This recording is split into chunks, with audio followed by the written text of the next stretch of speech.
Hi, I'm Dr. Jen Stevane, board-certified general surgeon with a passion for surgical wellness, a concept I created to care for the whole of the surgical patient. In 2020, we were all dealing with the pandemic, and I personally was dealing with quite a bit of emotional and physical pain.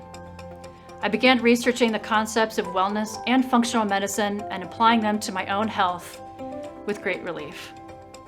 One day, it dawned on me that these concepts could and should be applied to the surgical patient, but they were not. Disease, injury, and surgery affect the mind, body, and spirit of the surgical patient, and yet we're not caring for the whole of them. I decided that the tenets of surgical wellness would best be pain control, stress, sleep, inflammation, microbiome, and nutrition and diet. Optimizing those will optimize the surgical experience so that patients can thrive with surgery. Sleep is an essential part of healing from surgery, and yet there's very little attention paid to optimizing it. 70% of American adults state that they do not sleep well. Add in the stress of disease, injury, upcoming surgery, and the recovery from surgery, and the sleep is going to be even worse. But we can make that better. I like to suggest natural solutions first, such as a bedtime routine, the use of natural supplements such as melatonin, valerian root, and then other ways such as breathing techniques or meditation can help calm the body and get you into a sleep state. If we can improve upon that sleep, the patient will go into surgery stronger and come out of it with a better recovery. Many patients will have surgery to help alleviate pain, but every patient knows that there's going to be some pain after surgery and with recovery. While we can take medications to try and control this, there are lots of ways to control it without medications, and it's important to optimize pain control going into surgery and then having a plan for pain control after surgery and during recovery. Methods such as meditation, acupuncture, acupressure, appropriate use of ice or heat, physical therapy, and even breathing techniques can help decrease the pain that's going on in that current moment, as well as anticipation of pain later. If we can optimize this going into surgery and then after, the patient will have a better surgical experience and will thrive. There are two types of inflammation.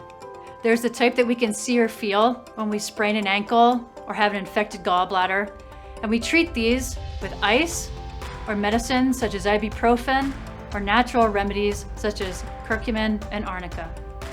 The second type of inflammation has to do with the fuel that we put into our bodies and how we treat our bodies.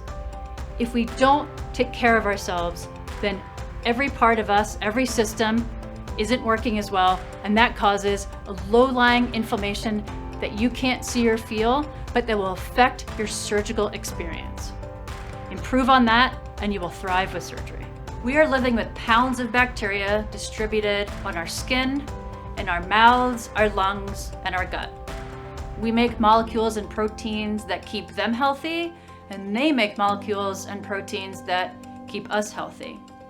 When we are sick or injured or need surgery, it affects the bacteria as much as it affects us.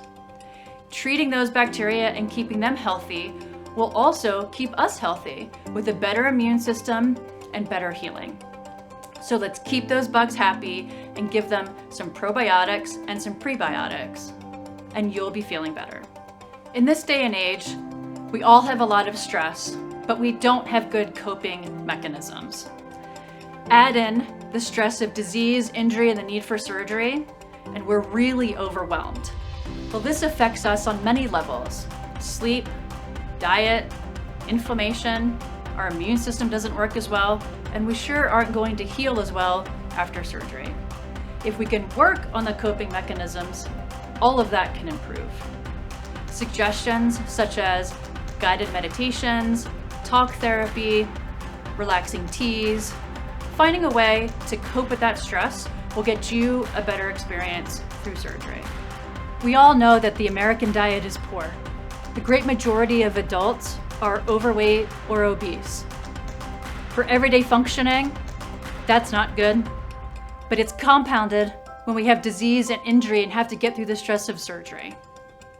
So let's improve our diet 2 to 4 weeks before surgery, and there are 3 easy ways to do that. You can cut out junk food, you can cut out fast food, and please cut out soda. There's just no role for any of these when you're getting ready to recover from surgery. It should be clear that the tenets of surgical wellness are all interrelated. Sleep affects pain, pain affects diet, diet affects inflammation, inflammation affects the microbiome, and so on. In your surgical wellness journey, we need to pay attention to each of those so that you can have the best outcomes and the best surgical experience possible. If you have any questions, please reach out at integrativesurgicalcare.com and follow us on social media. To learn more about the tenets of surgical wellness, visit integrativesurgicalcare.com.